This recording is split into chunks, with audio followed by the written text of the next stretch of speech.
Pembayaran persembahan persepuluhan menyenangkan hati Tuhan, ya jemaat. Ini kata firman Tuhan, Maliaki. Pembayaran persembahan perpuluhan menyenangkan hati Tuhan. Jadi kalau jemaat yang sudah bawa perpuluhan, persembahan perpuluhan itu menyenangkan hati Tuhan, berarti hatimu disenangkan. Tapi kalau tidak membawa, hatimu gundah gulana. Udah, itu aja jawabannya ya. Ayat yang ke-6 katakan gini, bahwasanya aku Tuhan tidak berubah, dan kamu Bani Yakub tidak akan lenyap. Sejak zaman nenek moyangmu, kamu telah menyimpang dari ketetapanku dan tidak memeliharanya. Kembalilah kepadaku, maka aku akan kembali kepadamu. Firman Tuhan semesta alam. Tetapi kamu berkata, dengan cara bagaimanakah kami harus kembali? Ya, ini nenek moyang kita dulu karena belum tahu firman, belum diajari oleh pendetanya, gembalanya, jadi tidak ada dibuka malaikat ini perpuluhan, mereka tak ada kasih perpuluhan. Ya, bapakku juga pendeta, tidak pernah dia cerita perpuluhan sama aku. Ya, dan selama aku mengikuti dia khotbah juga tidak pernah dibahasnya ini. Aku tidak mengerti, cuma ada aku dengar dibilang setiap tahun ya ada memberi itu uang apa itu setiap tahun Pak Desti? Hah? Iuran ya? Oh bukan ada persembahan khusus itu? Bukan ya? Oh ternyata tiap tahun itu. Karena kan ya?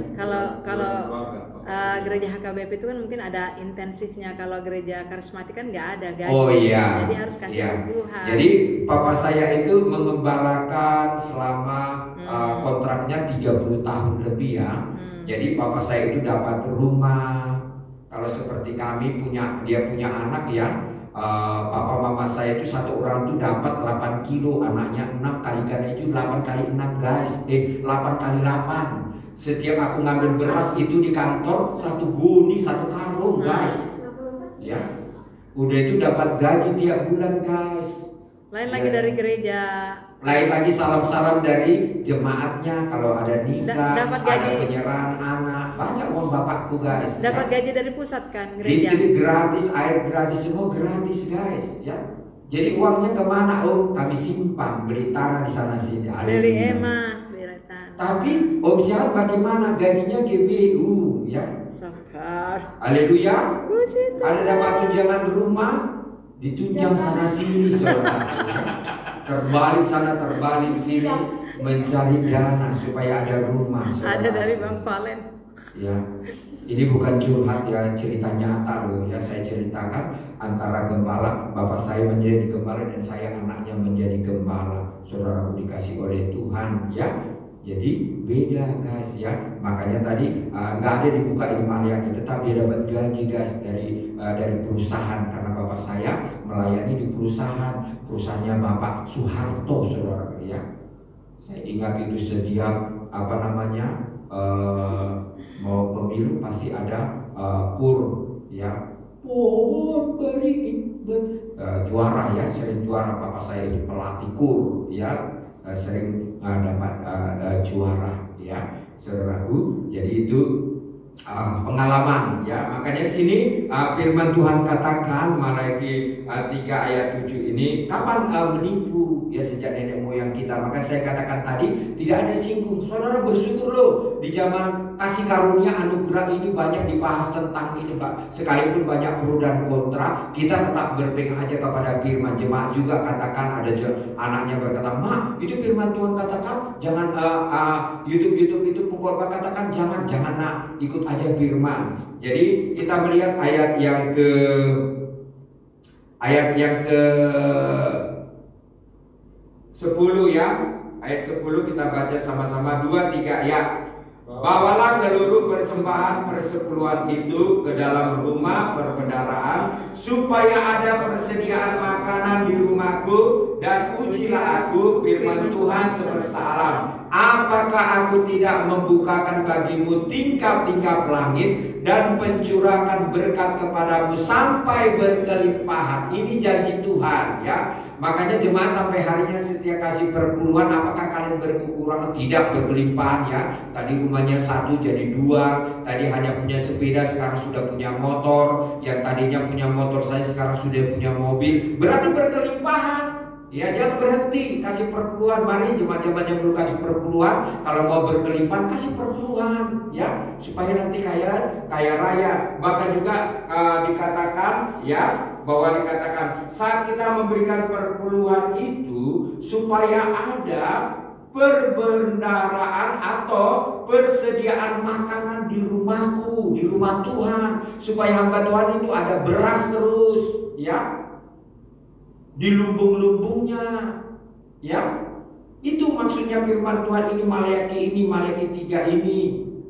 Bahkan juga dikatakan Tuhan akan mencurahkan berkat dari sorga. Berkat itu di atas, bukan di bawah. Lihat pohon itu, kan menghasilkan berkat kan di atas, di bawah itu cuma akar saja, ya. Jadi di sini dikatakan Tuhan akan mencurahkan berkat, Dia akan membukakan, ya. Di atas itu ada berkat-berkat Tuhan banyak sekali. Di surga banyak berkat. Ada kesaksian seorang pemuda tiba-tiba sakit kanker, divonis dokter paling hidup tinggal 2 bulan lagi. Tiba-tiba ada KKR Padang ataupun KKR ke pantai, dia ikut. Tiba-tiba waktu ibadah itu hamba Tuhan selesai khotbah, dia katakan, siapa mau didoakan boleh maju ke depan. Siapa mau menerima Yesus sebagai Tuhan dan Juru Selamat boleh ke depan. Siapa ada masalah boleh maju ke depan biar didoakan.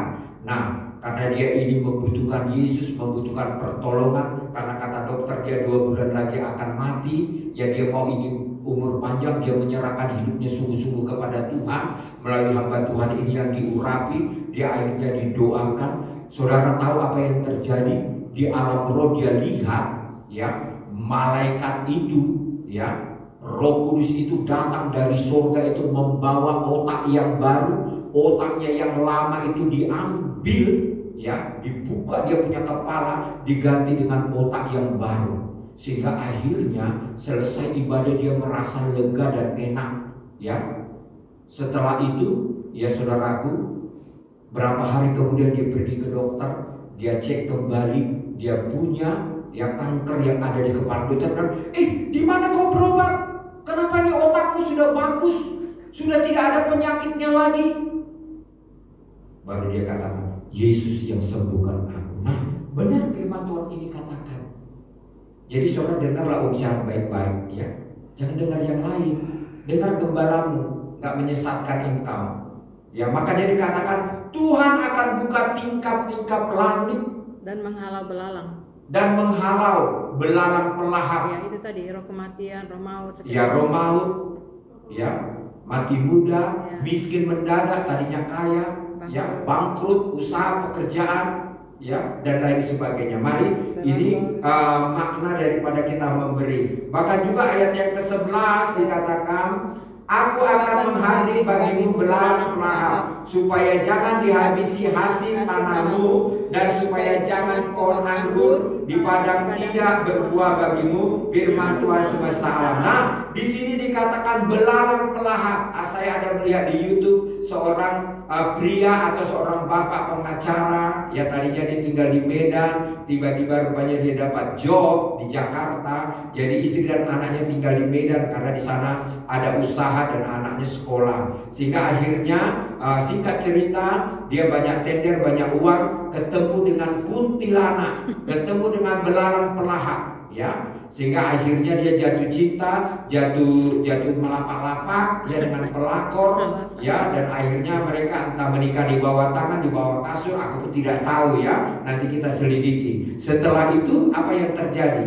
Ya, kuntilanak ini makan semua hartanya, dia habisi. Setelah dia tidak punya lagi job, tidak punya uang lagi, dia tinggali. Ada uang abang saya tak ada uang abang melayang out ya saudaraku. Jadi dia kata, menyesal aku main pelakor, menyesal aku main sama kuntilanak. Penyesalan itu belakangan besti. Jangan saudara katakan, menyesal aku tidak kasih perpuluhan belakangan. Ya, saya katakan terus terang. Ya, jadi baik-baik dengan firman Tuhan. Belalang melahap akan datang lambat atau cepat di dalam diri kita kalau kita tidak taat kepada firman dan tidak dengar-dengaran kepada hamba Tuhan yang menyampaikan firman Tuhan kepada kita setiap saat. Ya, jadi ini kesaksian sudah cukup jelas ya. Ayo kita kembali lagi lah kepada Ibrani tadi lagi ya, masih ada waktu lagi. Ibrani 12 ayat 5 kita baca sama-sama 2-3 ya.